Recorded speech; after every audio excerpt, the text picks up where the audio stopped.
को भी गम खाना सीखना चाहिए, समय पर जागना सीखना चाहिए। छोटी छोटी बातों को लेकर के परिवार में कलह कलेश प्रारंभ होता है। बहुत ज्यादा देर तक सोती है सासू को गुस्सा आता है, थोड़ा जल्दी उठ जाओगी तो क्या फर्क पड़ जाएगा। बहुत थोड़ा आलस्य करती है सासू का मन खिन्न हो जाता है। आलस्य छोड़ दो, मन प्रसन्न हो जाएगा सासू जी का। सासू हर बात में नोक झोंक करती है, बहू का मन दुखी हो जाता है। सासू को भी चाहिए हर बात में नोक झोंक मत करो, चलने दो, चलवा दे ठीक है, हर बात में बोलो मत। थोड़ा उल्टा भी करेगी, सीधा भी करेगी, धीरे धीरे सीख जाएगी। छोटी है, बच्ची है, अभी इसको बचाना पड़ेगा, धीरे धीरे सब आ जाएगा।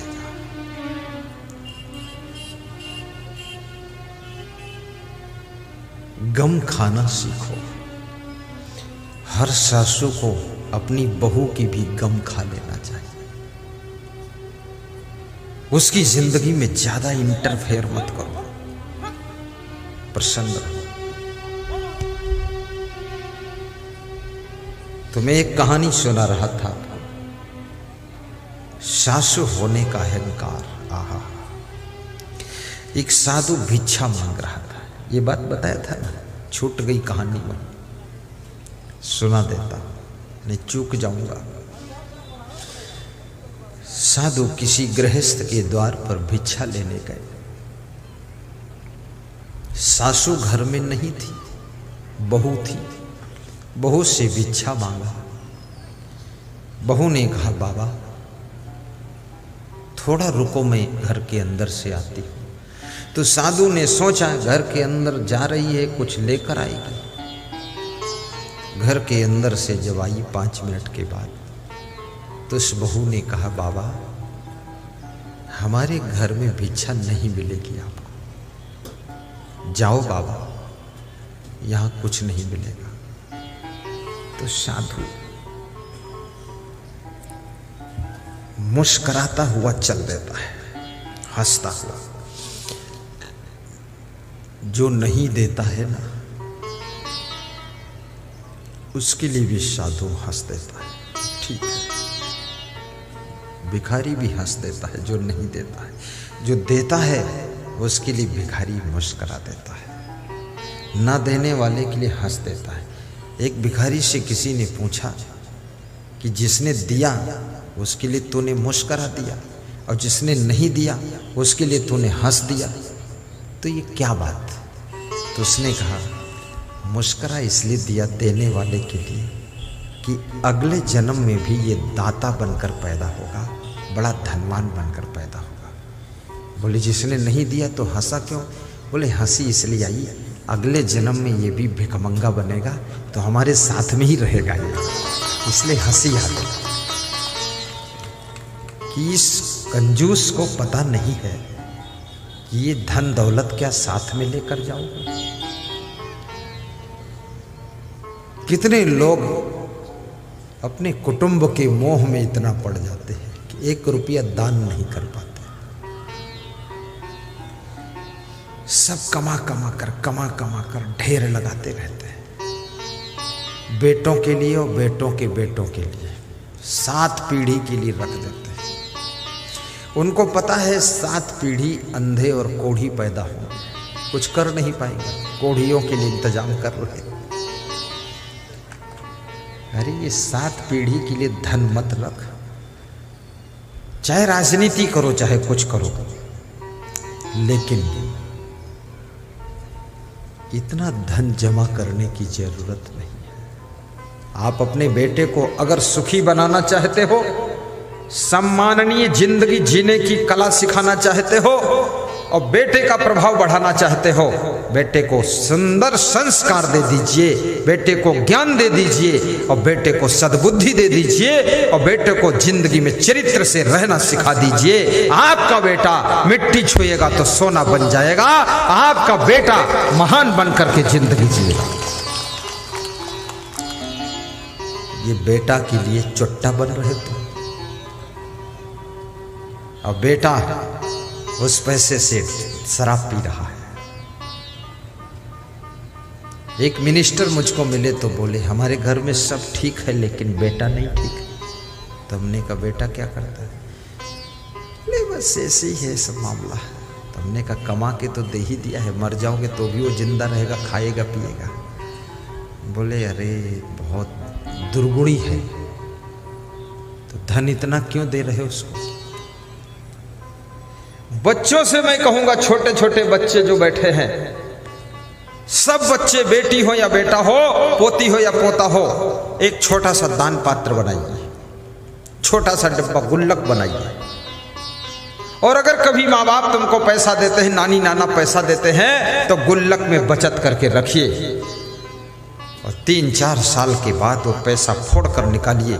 जो भी निकलेगा 10-20 हजार, 10-20 हजार बाप से कह दो और लगा दीजिए और कह दो एक स्कूटी खरीद दूंगा। ये चाट पकौड़ी खा के घूम रहे हो, आदत बिगाड़ रहे हो, उससे बेहतर है स्कूटी लेकर जाना। कार खरीदो, कार से स्कूल जाओ, क्या फर्क पड़ता है? पैसे को बर्बाद मत करो। और ये भी निवेदन करूंगा, बच्चे को यदि आपने धन दिया है लेकिन धर्म पर चलना नहीं सिखाया, बच्चे को मकान दिया है लेकिन उस मकान में रहने की कला नहीं सिखाई है, और बच्चे को आपने सामान दिया है लेकिन सम्मान से जिंदगी जीने का ढंग नहीं सिखाया है, और बच्चे को आपने बहुत बड़ी शिक्षा दिया है लेकिन बच्चे को अगर संस्कार नहीं दिया है आपने, तो याद रखना आपका बच्चा कभी सुखी नहीं होगा, बच्चा हमेशा दुखी रहेगा। बच्चा सुखी तभी होता है जब सम्मान से जिंदगी जीने का ढंग सिखा दो उसको। ज्ञान दे दो बच्चे को, सत्संग से जोड़ दो, तो वो साधु हंसता हुआ चल देता है। सामने से उस घर की सासू आ रही थी। सासू ने पूछा, अरे साधु बाबा अभी तो मेरे घर के सामने खड़े थे, भिक्षा मांग रहे थे, तो मेरी बहू ने भिक्षा दिया कि नहीं दिया, क्या कहा? तो साधु ने कहा कि तुम्हारी बहू ने जवाब दिया कि बाबा इस द्वार पर भिक्षा कभी नहीं मिलेगी, जाओ बाबा टाइम पास मत करो। बोले फिर मैं हंसता हुआ चला आया। बोले हंसे क्यों? बोले इसलिए हंसा कि अगले जन्म में तुम्हारे घर में भी सब भिखमंगा होंगे, तो मैं मजबूरी में आ गया था तुम्हारे द्वार पर। किसी के द्वार पर कोई अतिथि आ जाए, प्रेम से खिला देना उसको, प्रेम से बोल देना, मेहमान का सम्मान कर देना। और ये भी निवेदन करूंगा, हर रोज किसी के हम मेहमान बनने के लिए भी मत जाना, रोज रोज ससुराल भी मत जाना।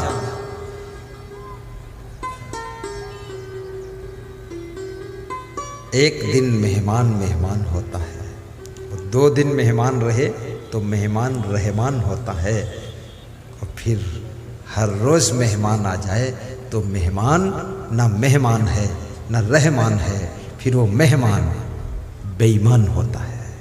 बेईमान, दूसरे घर में भार बनते हो, वहाँ भीड़ बचाते हो, टाइम बर्बाद करते हो दूसरे का भी, खाम खा वहाँ खड़े रहते रोज। किसी दोस्त के घर पे भी रोज मत जाइए, लांछन लग जाएगा, कलंक का दाग लग जाएगा कि इसके घर पे ये क्यों आता है रोज। लोग संदेह करेंगे तुम्हारे ऊपर, लेकिन तुम जैसा बेशर्म आदमी वहां खड़े हो रोज, क्यों खड़े हो? क्या जरूरत? आपका सम्मान आपके हाथों में है, आपकी चालों में है, आपकी बातों में, आपकी चरित्रों में है। प्रथम अपने चरित्रों को सुधारोगे तो क्या होगा? हे गुरुदेव अपने चरणों में बिठा लोगे तो क्या होगा? बिठा लोगे तो क्या होगा? सासू ने कहा तुम मेरे साथ आओ। सासू वापस ले गई उस साधु को, साधु को बड़ी आशा की किरण मिली। ये सासू है, घर की मालिक है, अब वापस लेकर जा रही। बोले आओ। बहू ने कैसे मना कर दिया कि कुछ नहीं मिलेगा, चलो। महात्मा प्रसन्न हो गया कि अब मिलेगा जरूर, लग रहा। महात्मा आया, बैठा रहा द्वार पर। 2-4 कुर्सी पड़ी थी, महात्मा कुर्सी पर बैठ गए। सासू अंदर गई। 10 मिनट के बाद लौट कर निकली। साधु ने सोचा कुछ लाएगी, कुछ देगी। तो सासू ने क्या कहा, जाओ बाबा, जिंदगी भर तुमको यहां कुछ नहीं मिलेगा, जाओ। तो साधु ने कहा तो बुलाकर क्यों लाई? मैं तो चला ही गया था। बोले मैं इसलिए बुलाकर लाई कि मेरी बहू ने मना किया था कि कुछ नहीं मिलेगा। बहू कौन होती मना करने वाली? मना भी करूंगी तो मैं करूंगी, क्योंकि मैं सासू हूं, इसलिए मना करूंगी। तो मैं इसलिए लाई थी कि तुमको मना करने के लिए लाई थी कि मैं मना कर रही हूं। ये सासू होने का ऐसा अहंकार होता है कि मना भी करूंगी तो मैं ही करूंगी। अरे वही काम बहू ने कर दिया तो क्या बुरा हो गया? सासू होने का अभिमान भी छोड़ दो। कुछ नहीं है अभिमान में। बड़ा से बड़ा पद प्राप्त करो, निर्माण रहो। भगवान श्री राम क्या कहते हैं? सिया राम माई सब जग जानी, करहु प्रणाम जोरी जुग पाए। सिया राम माई सब जग जानी। राम कहते हैं मैं ही केवल राम नहीं हूं, पूरे जगत के पुरुष राम हैं, पूरे जगत की नारियां सीता हैं। उनको मेरे समान समझो, मैं उनसे कोई बड़ा नहीं हूं, मैं भी उनके साथ में खड़ा हूं, सबका सेवक हूं। सिया राम माए सब जग जानी, करहु प्रणाम जोरी जुग पानी।